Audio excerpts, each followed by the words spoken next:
I am very much grateful and honored to be among all of you this evening. Thank you for being here. There will be a beautiful concert by Gauravani and As Kindred Spirits, so I will speak very briefly. What that means, destiny will reveal.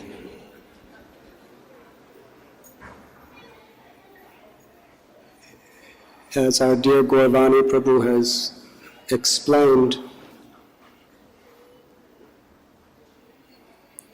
I was extremely reluctant to write a book about myself, but one of my very dearest lifelong friends made me promise him on his deathbed that I would write this book. And this is an offering to him. It is also an offering of gratitude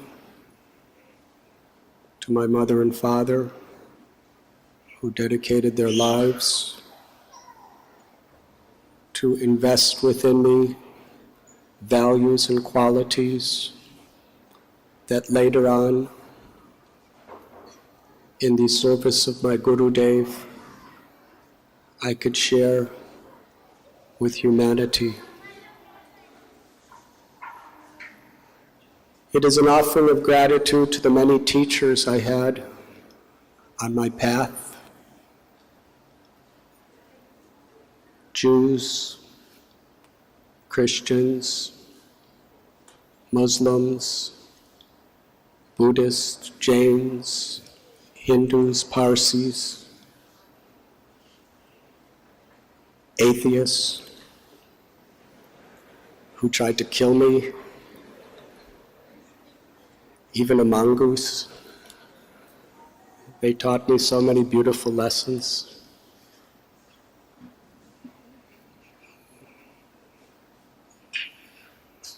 The whole book was written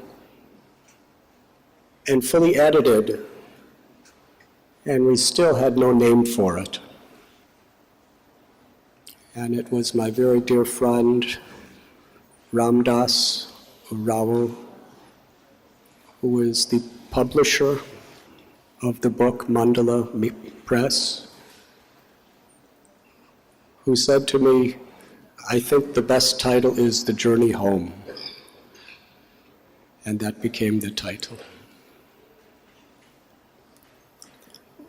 What does the journey home mean?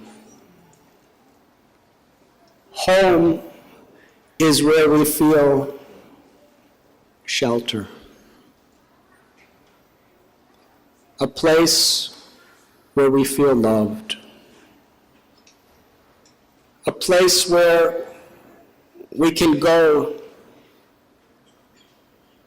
even despite all the agitation, stress, and tribulations of this world, and find real comfort. That home is within the heart of every living being. If we cannot find it in our heart, we cannot find a real home anywhere. Because it is within the heart that the eternal soul, beyond all the designations of this temporary world, is reunited with the Supreme Soul, the true object of everyone's love, the reservoir of all beauty and grace, God.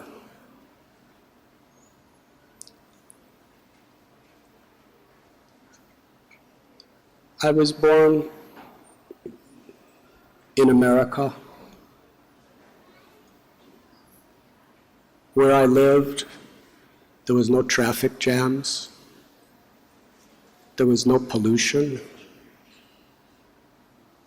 Very peaceful place.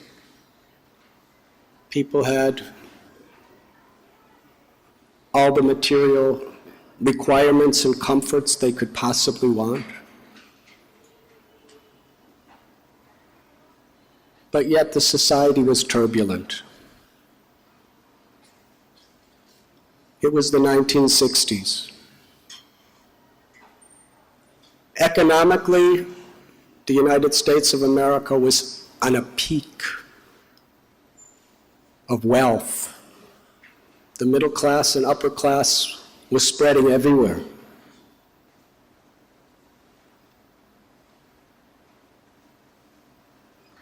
But as a teenager, we saw people of a different color, the African Americans, were literally prisoners of the ghetto because of the color of their skin. And they had no chance that society gave them to get out.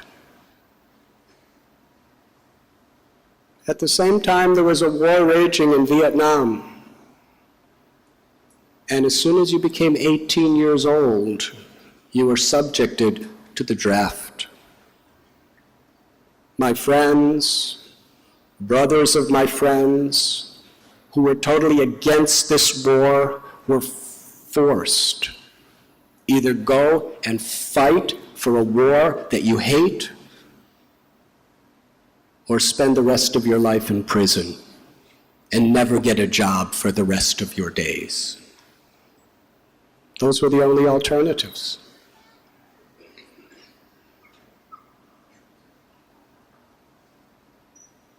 There was a lot of unrest. This created a counterculture. Many of you are college students.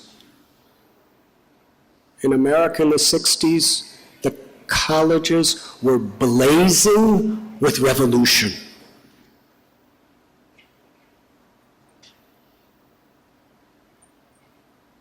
Why?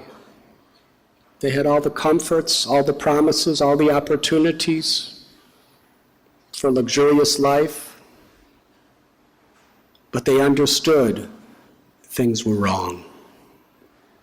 Through music, through intoxications, through various philosophies and ideologies, people were trying to look deeper for something real. I was among them. I was stoned with bottles thrown into my face by white people because I was marching for the rights of the blacks. I was chased and tear-gassed by club-swinging police, just making a peaceful demonstration against a war that was absolutely useless.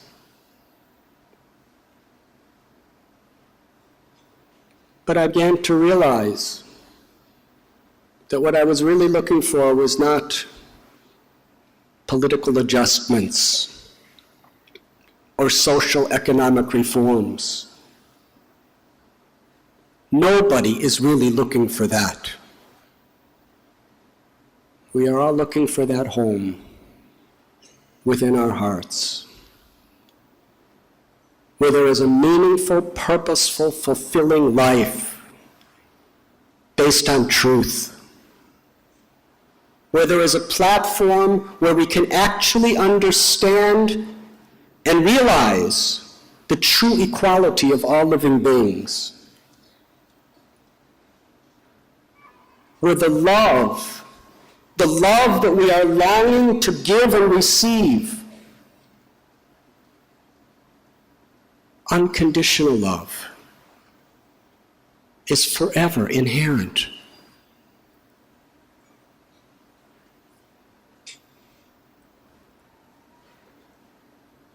I began a spiritual search.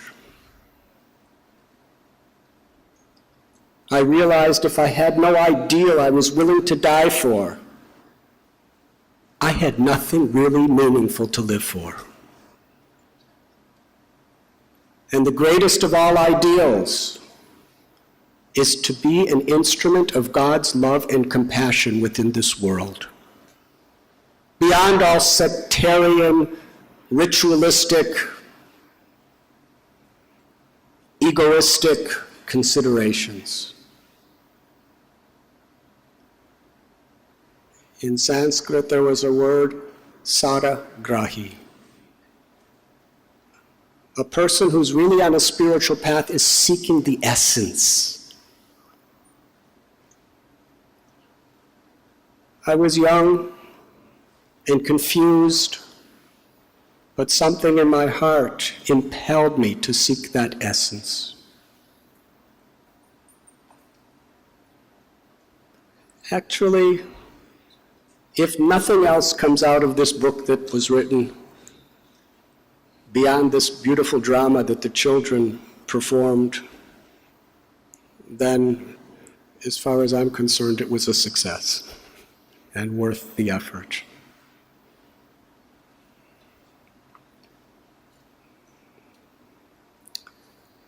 My friend Gary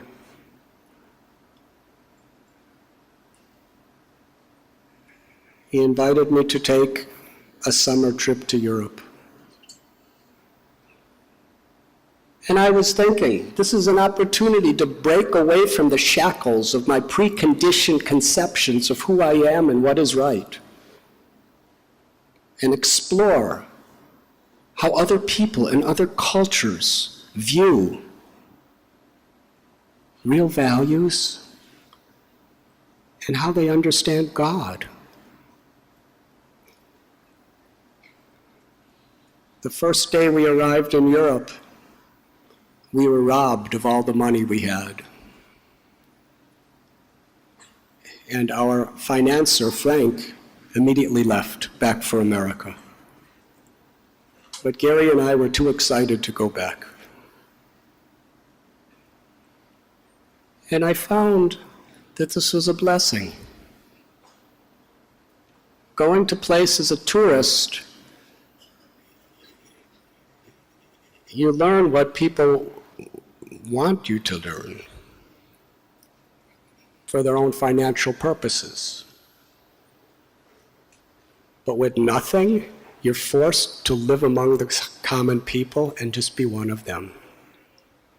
It was a beautiful experience.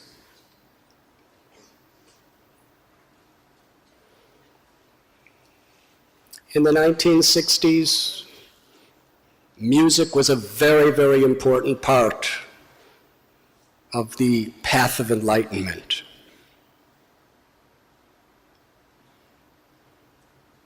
And I was going to these big concerts and rock festivals, trying to find some enlightenment there.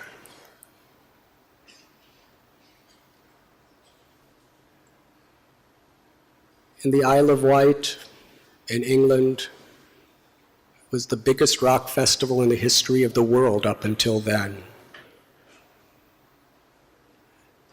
Jimi Hendrix gave his last major performance, and a few days later, not far from where I was staying, he died of an overdose of sleeping pills and alcohol.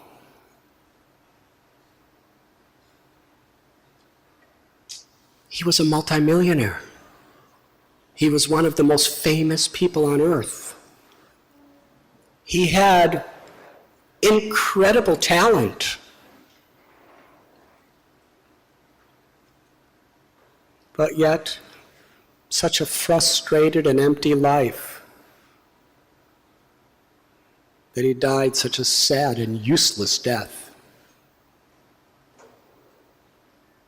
Things like this separated me from the counterculture and helped me to focus my total energy on the journey internal, to search for my own soul and the real purpose of life.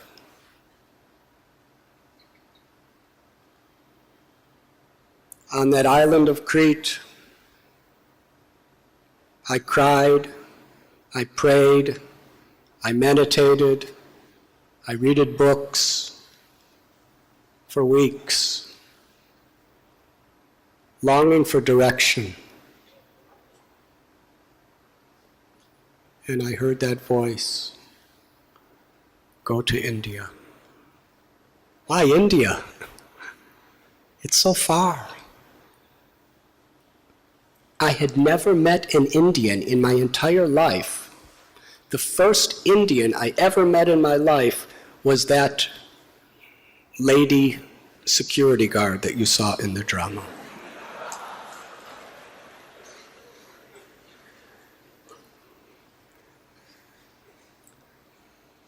But she helped me a lot on my spiritual path, actually.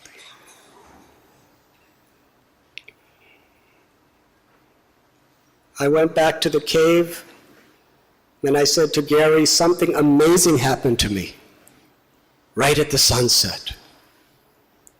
And Gary said, something amazing happened to me. I said, what happened? He said, I heard a voice.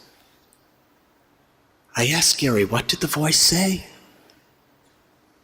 And Gary replied, this voice told me, go to Israel. I said, what? Where did he say? I don't think I heard you properly. He said, Israel. He said, go to Israel. Don't you believe me? I said, I believe you. He said, well, let's go. I said, I heard a voice too. He said, then let's go. But he told me to go to India. Then there was silence for about a half hour as we were looking out into the stars. And I broke the silence. I'm leaving tomorrow. And began a hitchhiking excursion up the coast of Greece, through Turkey, Iran, Afghanistan. Many stories are there in this book. Many were edited out, actually. Not by Ram Dass, but by another editor. Ram Dass is so gracious, he kept everything. But I'd like to share one simple little story that's there. How many of you have heard of Kandahar? It's a city in Afghanistan. While I was living there, many traumatic experiences came upon me. One was very simple, but it had a deep impact. I was sitting in a tea stall with about 6 old men. They had baggy pants and very long kurta-type shirts and big turbans, just wrapped, covered with dust. There were holes. And Afghanistan at that time was the poorest country I'd ever seen in my life. And we were sitting there sipping on tea. There was no tables or chairs. Everyone was just crouched down on the ground. And a young boy, maybe about 15 years old, he came in.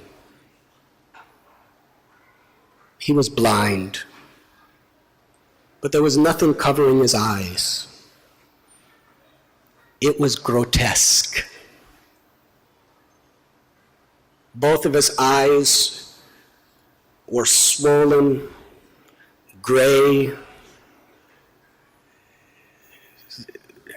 terribly disfigured. The boy was emaciated, thin. He had rags for his clothes. And he carried an instrument, which was a wooden stick, and on one end of it was a tin can nailed to the stick, and then there was a wire, a piece of wire that was nailed down on one end to the other end. It was a musical instrument. And he began to thump on this musical instrument. It was just like boom, boom, boom, boom, boom. Not a very, it wasn't a very harmonic instrument. But he thumped and began to sing songs in praise of God. And as he sang, his voice soared with enthusiasm. His entire expression became ecstatic. His body was emanating such light, such feeling. He sang for about a half hour. And all of us sat there listening, totally enthralled. And this, to me, was a total culture shock. Because I was taught and I was programmed my whole life. You work hard, you get a good education, you get a good job, you make a lot of money, you raise a good family, and you will be happy. But I can tell you honestly, I had never in my entire life seen anyone so happy as this blind, poverty-stricken boy as he was chanting the names of God.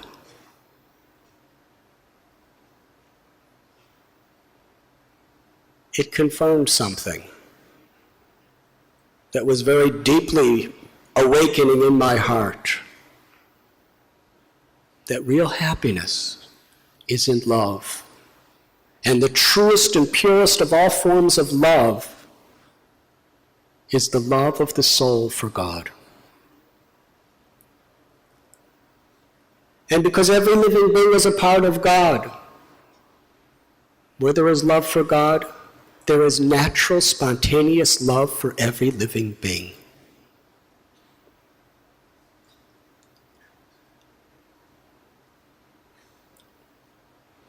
A couple days later, it's a long story, but I was sitting on a rooftop with a very, very wealthy trader who had international contacts. He invited me as his guest. And we were discussing philosophy. Suddenly, he said, "Mr. Richard, please excuse me for a moment, but I have some urgent duty to attend to." I couldn't believe what he did next. He cocked his head toward the moon and started howling like a wolf. Ow! Ow! I was thinking, this man has gone mad. Again and again, ow! Then he grabbed a rope and threw it off the roof. And about a minute later, he pulled the rope up, and there was a living mongoose that went into a little loop. He let the mongoose onto the roof, and then he sat and we started talking philosophy again. Another culture shock. I felt the sharp claws of this mongoose scaling my back. And like little Sloka, I had very long hair in those days. The mongoose really liked my hair. Not for fashion reasons. He crawled right up to my neck, curled up, and went to sleep.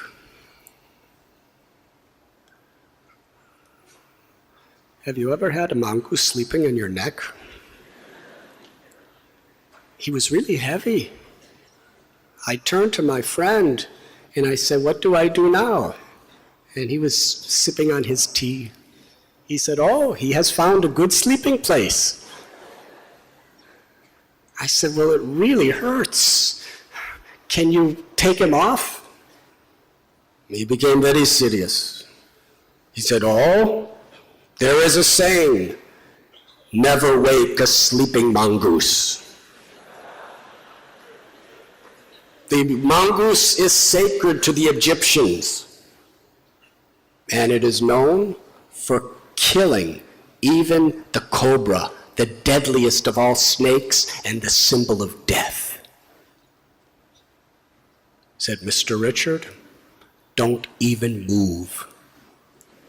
If you do, he may rip your head to shreds." So I sat there. And he was talking philosophy, but I wasn't very attentive. And a couple hours went by and he said, "I have to go to sleep." So he left me all alone in the moonlight on the rooftop. And I was trying to adjust to this situation. And then insects started biting me. And my mind was kind of like that pantomime show. My mind was going mad. But then I began to think that every situation, this is what I have read in books from India, that every situation is an opportunity to grow if you just choose to do so. Maybe this mongoose is teaching me patience. Maybe this mongoose is teaching me how to turn to God and go deeper and deeper within, rather than just complaining and agonizing over a circumstance. It was one of the most enlightening nights I had ever spent up until then. When the sun rose, the mongoose crawled down my back and looked at me and almost bowed down as if he was thanking me for hospitality. And then my host woke up, put the mongoose in the rope and threw him down. And then he praised me. He said, "You gave really good hospitality to my mongoose." Actually, he didn't say my mongoose, he said one of my mongooses. And I was thinking that he said mongoose in the plural. I did not want to be around the next time he raised his head to the sky and began to cry, "Ahoo!" So I thanked him for his hospitality, and we continued the journey.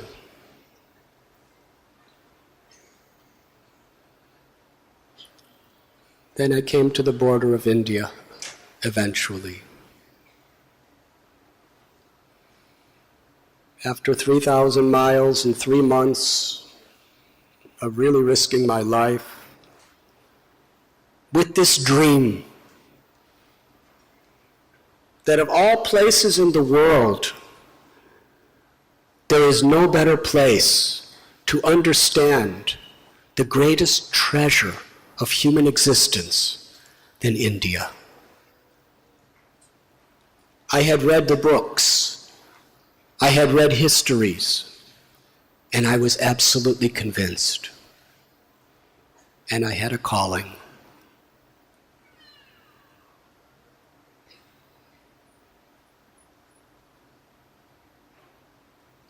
But for want of money, I was rejected.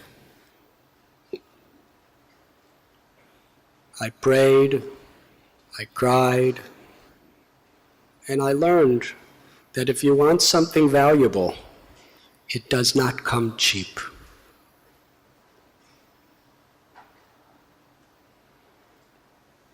and finally that Sikh security guard, when I promised him that someday I will really try to do something for your people, honestly.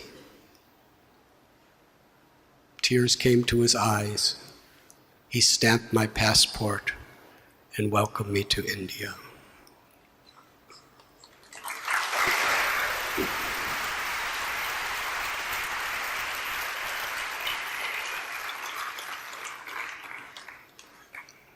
A major reason in my own heart for writing this book was to show my gratitude to India and the people of India. From all of you, I have received the greatest wealth in all of creation. I know that many of you are hoping to get top grades and a job abroad where you can make big salaries. That's all right. That could be a beautiful thing. But please, don't chase after a mirage when the real oasis of nectarine water is right at your door. The culture, the history, the spirituality of this great land has been the inspiration for sincere seekers throughout the ages.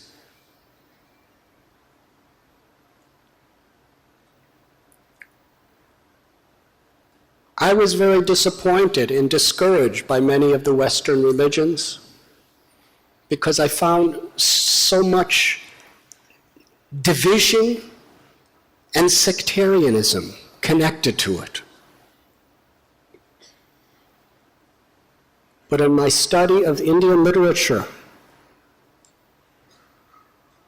I found a spiritual path that was so philosophically deep, so scientifically sound, and so inclusive that it accepted the essence of all great spiritual paths.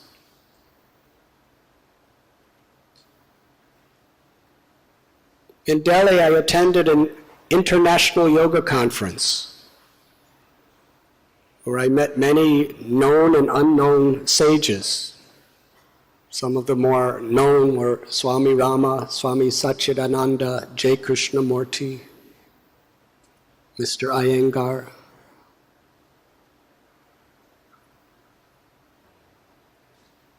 At the end of the conference, the different yogis came on stage and started fighting with each other over whose turn it was to speak. That was another test. The persons who I named, they were very much standing with great integrity. But others, it was very confusing. From there I went to the Himalayas.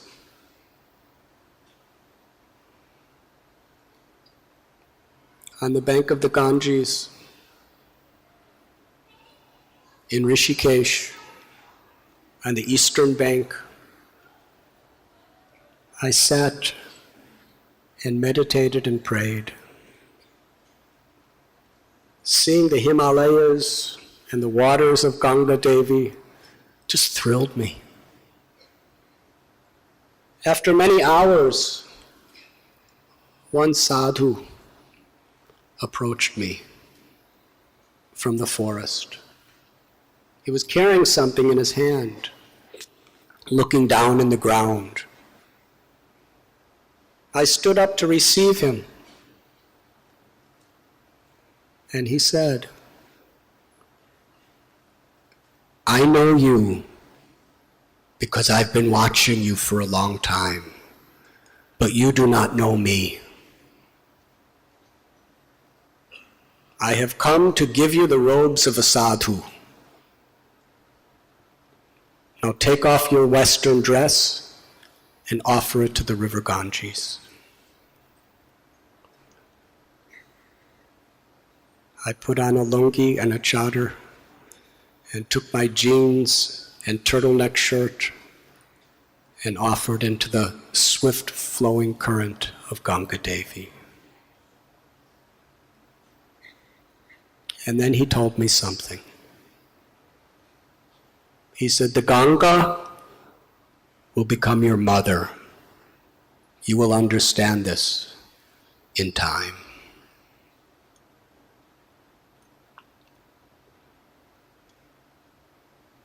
I sat on a rock in the Ganges,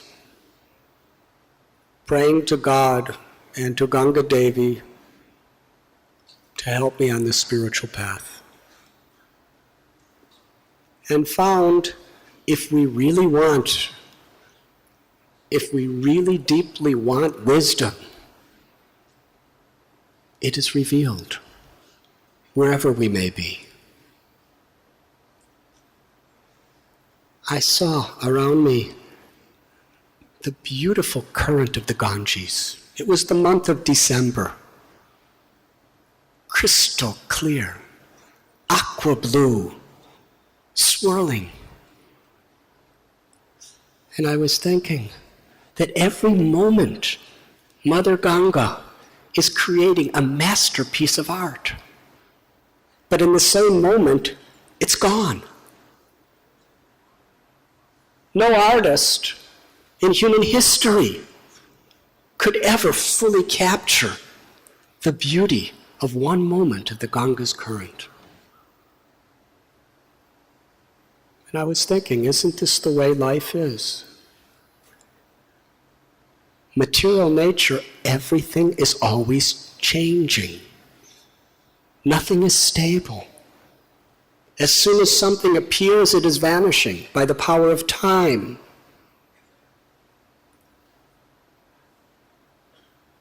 But the beauty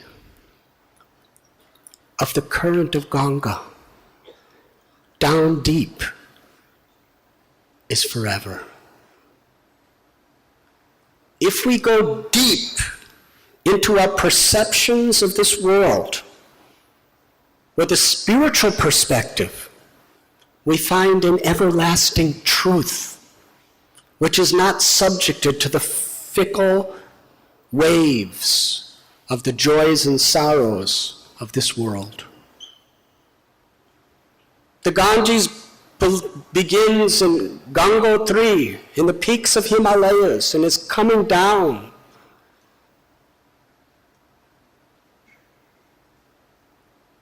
And never stops its current until it reaches the sea. On the way, so many impediments. Giant trees fall into the current, massive rocks, and even mountains. Yet Mother Ganga flows around, under, over, somehow or other, never stops its path to the sea. Similarly, whatever impediments there may be in our life, they are like rocks in the river of life. And if we learn from the Ganga to always persevere, to somehow or other manage to get around every impediment, with the help of God, we will all reach the sea of our innermost aspiration. But as the Ganges is flowing, I was watching. There were trees, there were leaves, there were flowers, there was dead buffaloes, there was even some dead human corpses. If they just stay within the current, they will reach the sea, the ultimate destination of Ganga. But most things will be diverted to the banks. And as soon as you're diverted to the banks, you don't go anywhere further.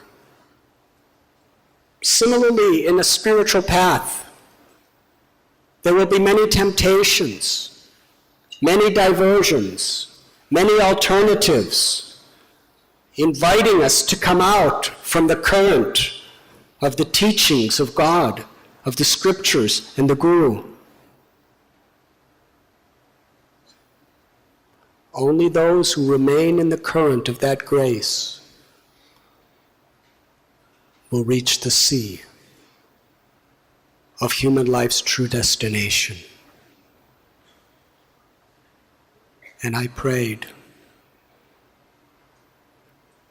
as Mother Kunti prayed, Tvai me nanya vishaya mathir madhupate sakrit rathim udvasthatad adudha gange vogam udanvati.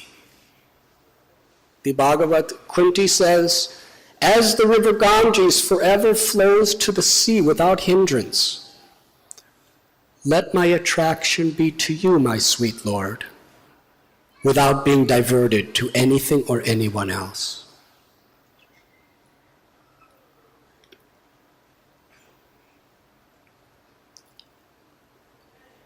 After about a month of sitting on the Ganga's bank in Iraq, from sunrise to sunset, I went to stay for some time at the ashram of Maharishi Mahesh Yogi, and then to a cave of a great yogi named Mahavir Das Tatwala Baba.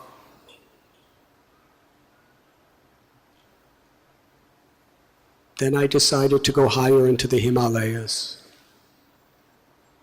I crossed the Lakshman Jula and went into the forest. And suddenly, I was terrified. There were people with deformed bodies, their noses melting into their faces, their fingers bloody stubs, absolute poverty. Some were sleeping in little holes in the ground, covering themselves with dirt as blankets. Suddenly, about 20 of them surrounded me and stuck their bloody stubs in my face with desperate eyes, screaming out, "Bakshish, bakshish!" I had stumbled into a leprosy colony. They made such a tight circle around me, I could not move. The smell of their rotting flesh and breath was very difficult to tolerate. Would I get leprosy like them? These thoughts came into my mind. But I honestly had no money, but they would not let me go. This was a culture shock for someone who was brought up in the suburbs of Chicago.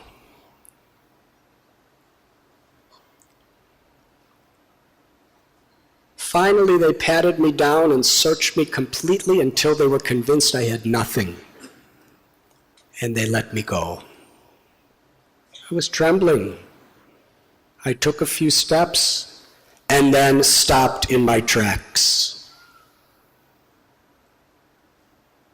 What I saw was something that changed my life. Do I have time to tell you? I was hoping you would say that. Thank you. There was an old leper woman laying at her side. Her nose melted into a hole in her face. Her skin just totally deformed. No fingers, no toes. But her eyes were filled with light. She gazed into my eyes with the love of a mother I saw in her a yearning, a longing for someone to accept her motherly love. Perhaps years went by and nobody accepted that love that she wanted to give to someone. She had such sympathy for what I had just been through. She folded her palms, and then with one of her fingerless hands, she offered me a blessing with tears in her eyes. I ran up to her, knelt down, and put my head under her hand. And she cried out in Hindi, "Son, may God bless you. May God bless you, my son." And I looked up into her face. It was illuminated with this supernatural joy. Tears of ecstasy fell from her eyes. She was the most beautiful woman I have ever seen. Not the beauty of the skin, but the beauty of her heart. She thanked me, and I thanked her. I was willing to accept the love that she so longed to give someone.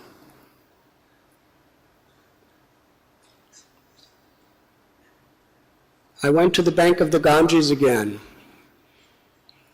which was my favorite place for trying to understand what was going on in my life. And I looked at the current, and I was thinking, the Ganga here is very deep. And all I could see is what's on the surface. There's some waves. Every now and then a fish jumps up.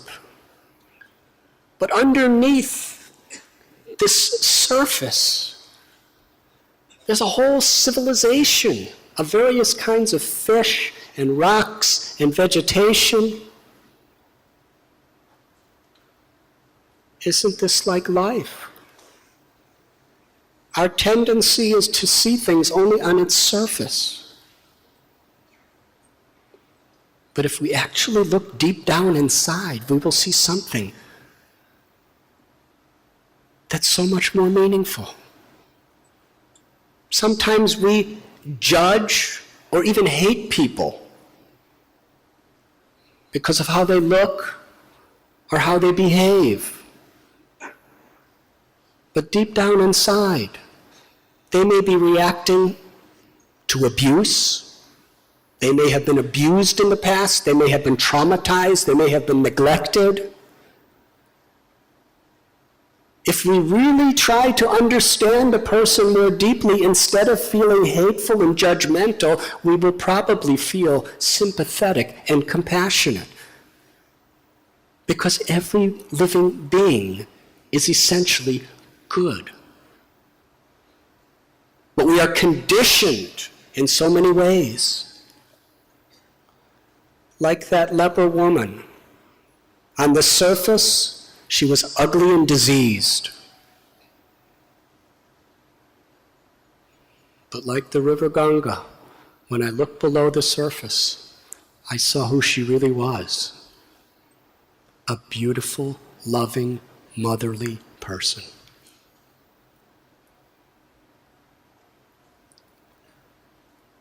This was a very, very valuable lesson in my spiritual journey that helped me to rise above sectarian, judgmental prejudices.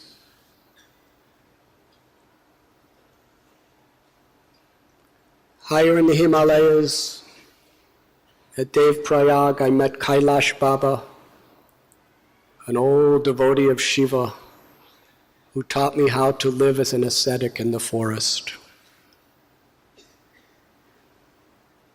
Then I went to the ashram of Anandamayi Ma,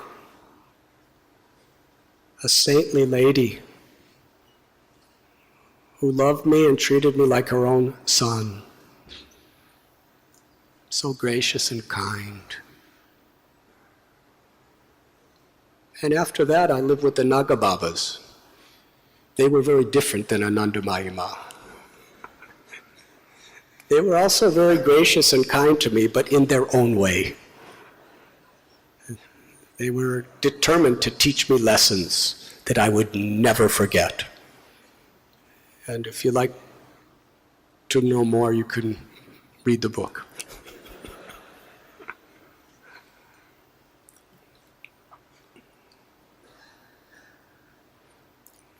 I met mystics who were performing supernatural feats beyond what logic or science can explain.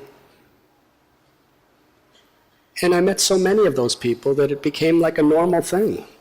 It was supernatural, what we would call miracles. When you live with those kinds of people, it's just like crossing the street. Once you get used to it, there's nothing very impressive about it. But what was impressive was people who had deep love and good character.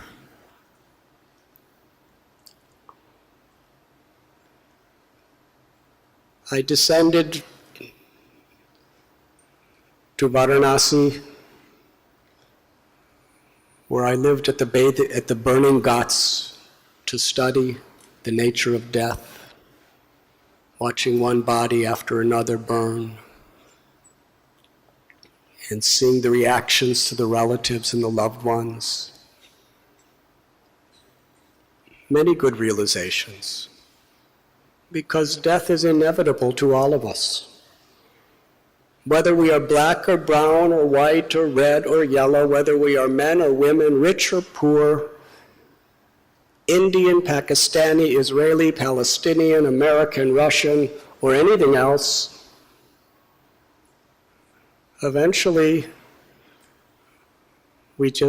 all that's left of all these material designations is a pile of ashes that's swept into the Ganges or thrown into the earth.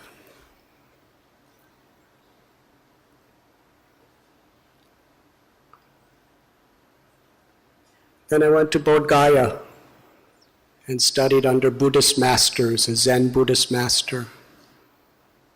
Satyanarayan Goenkaji just began his Vipassana courses. I was one of his first students. Burmese meditation. And then I went to Calcutta. I went to Kalighat. And then had a very different experience when I met with Mother Teresa. And she said something that I found to be so universal in the principle of bhakti. She told me the real problem in this world is hunger. Not hunger of the belly, hunger of the heart. The only thing that could satisfy the heart's hunger is God's love. She said, I have seen in London, in New York, in Los Angeles, in Sydney, I've been everywhere.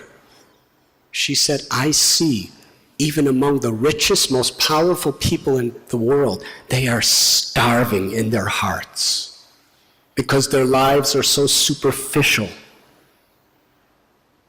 But many of these poor people in the ghettos of Calcutta, as they die in my arms, I see a spark of hope and truth in their eyes, something I hardly see anywhere in the Western world.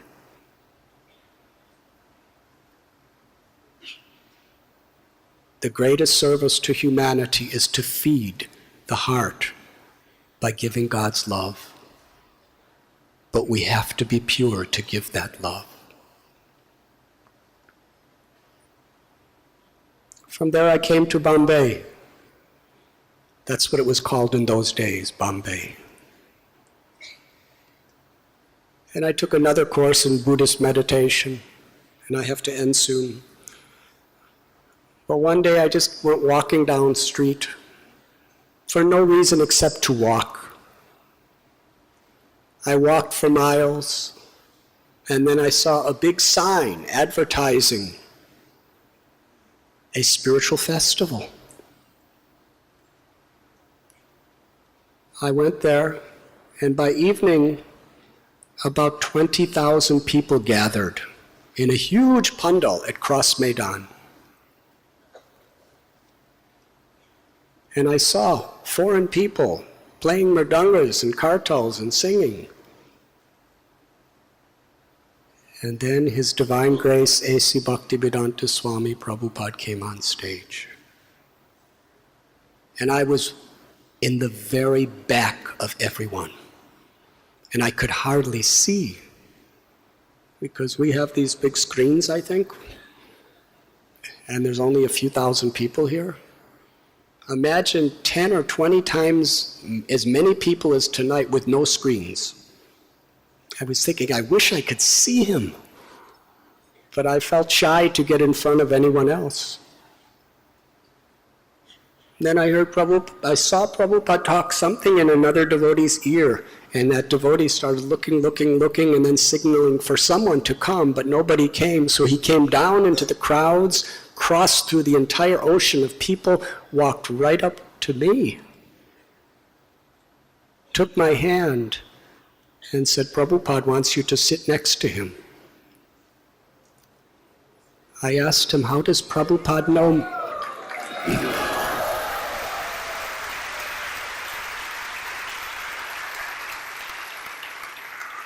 How does Prabhupada know me? He didn't answer. He just said, come, and pulled me onto the stage. And there Srila Prabhupada welcomed me. And I sat about where these flowers were on the ground. And for the next 2 weeks, Prabhupada had me sit beside him as he gave his lectures and performed his kirtans.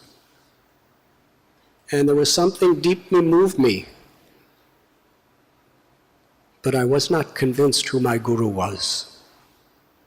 So after the festival was over, I left. I went to Ganesh Puri, where I was at Nityananda Baba's Samadhi and then lived with Swami Muktananda. And then from there I went back to the Himalayas, where I lived in a Tibetan Buddhist monastery that was under the Dalai Lama of Tibet. And I met and studied under him and his people.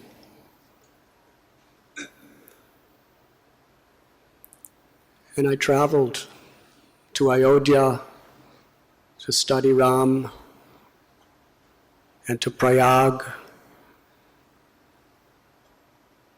and eventually I was in Kathmandu Valley at this place called Swayambhunath. And one day I decided I'm just going to take a walk, because I was sitting in meditation all day, every day for many days. So I just walked.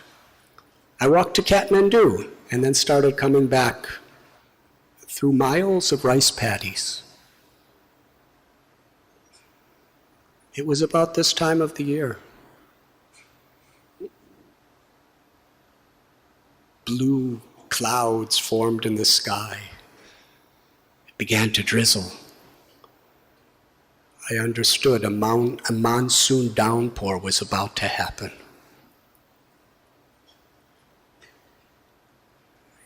You all know here in India what a rice paddy is. There's just a very thin border, and all the rest is very deep mud where the rice is growing.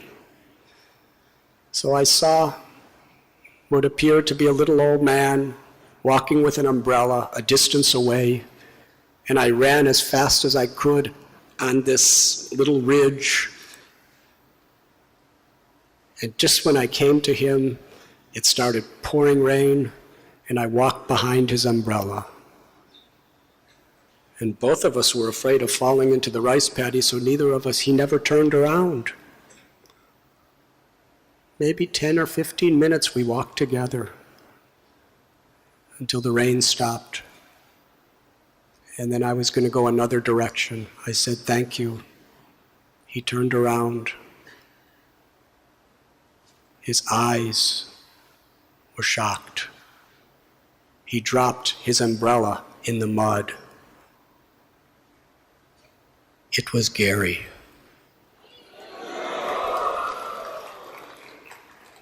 We embraced. And I told him that you should become a sadhu. He had went to Israel, spent about a year, and then came to India, and he was living with all Western people. So I snatched him away and taught him the life of a sadhu, and we jumped in a third-class train, and we were on our way to Amarnath to go to a pilgrimage for Lord Shiva. And on the way, we stopped in Varanasi, and I prayed to Kashi Vishwanath, "Please show me my path. Please show me my path."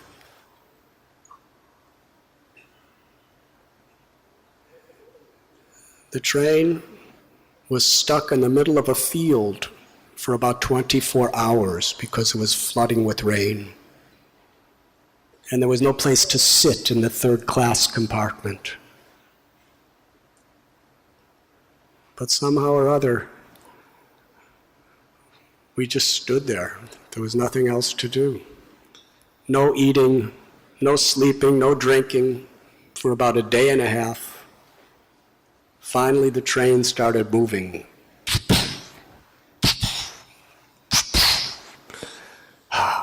Movement really makes you feel nice. And then it stopped at a station, so we crawled over people out a window just to get some air, drink some water. And the train started moving, and the train was so crowded we could not get in. We were stranded in an unknown place. When the train was gone and the crowds cleared, Gary said to me, "Now what?" I said, "I don't know. Let us see what God has in mind." So I asked some sadhus sitting in the track platform, "Where am I?" He said, "This is Mathura, Krishna's birthplace."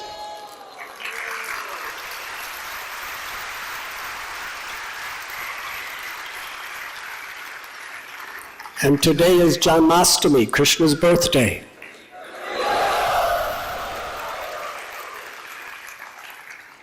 So we celebrated Janmashtami. We didn't know what it was, but we celebrated.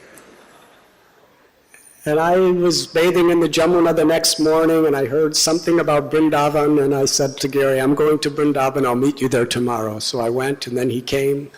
And it was really crowded because of the Janmashtami crowds. And Giri wanted to go to the Himalayas toward Amarnath. I said, "In 4 days, I'll meet you at Haridwar, under the clock at Brahmagat." And I stayed in Vrindavan for 2 days. And on the third day, I prayed that something magical about this place is affecting my heart, but I have to go meet Giri. The next morning, I could not move. I had typhoid fever.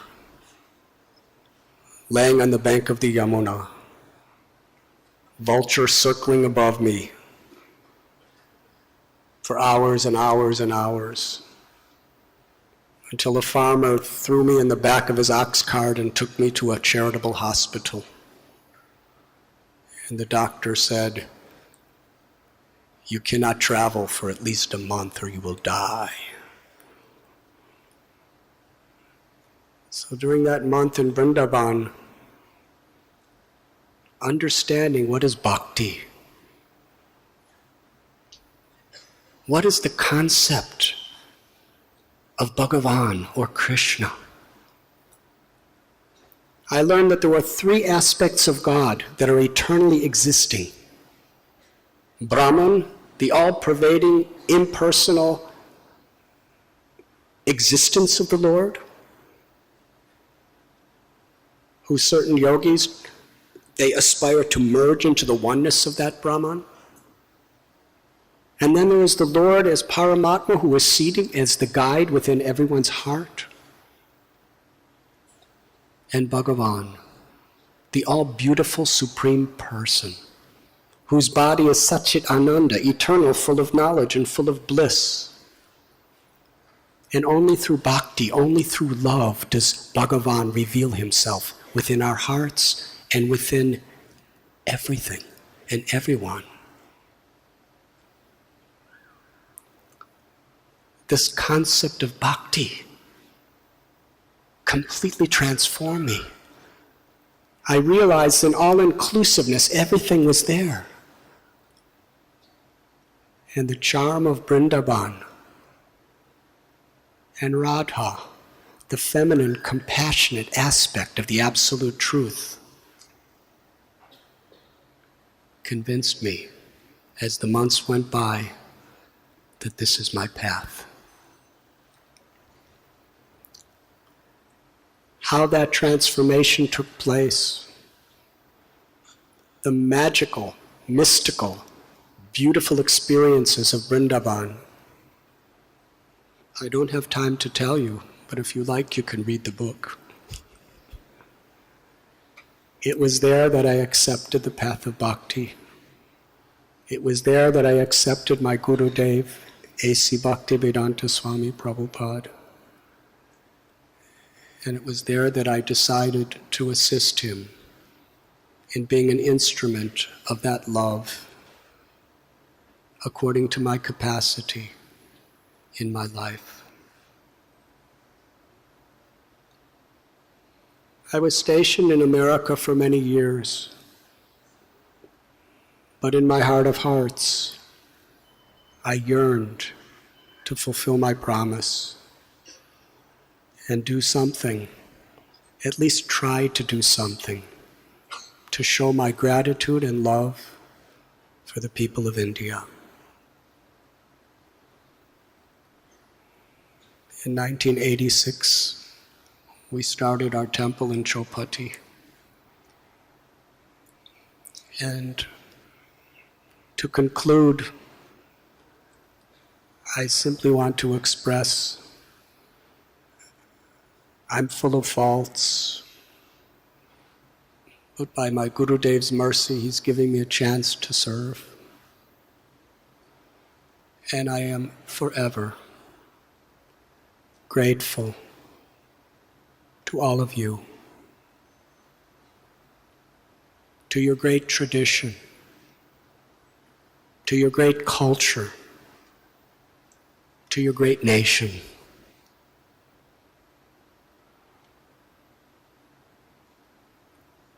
For giving me the greatest treasure, the greatest pleasure, and the most meaningful purpose of life. Thank you very much.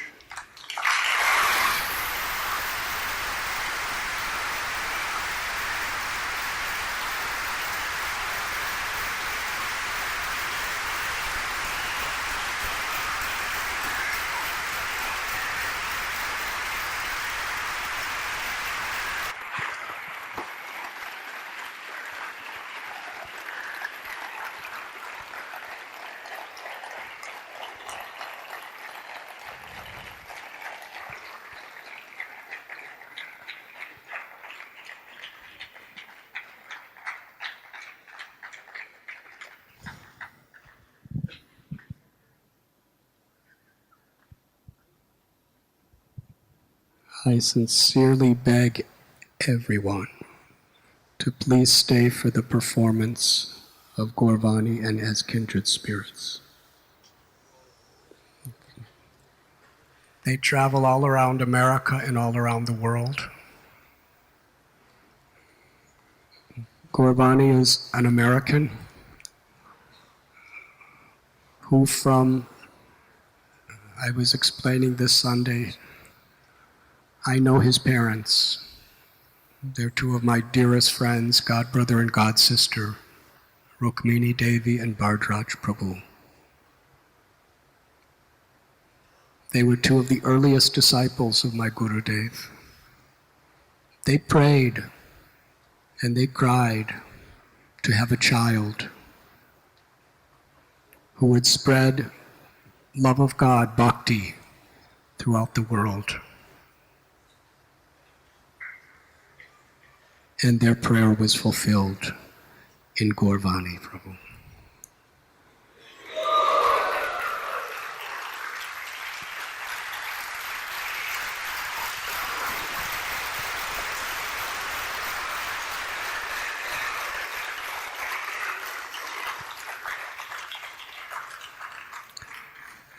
They have taken the essence of Western music, of all different varieties, of Eastern music, and synthesized them as an offering of pure love and devotion.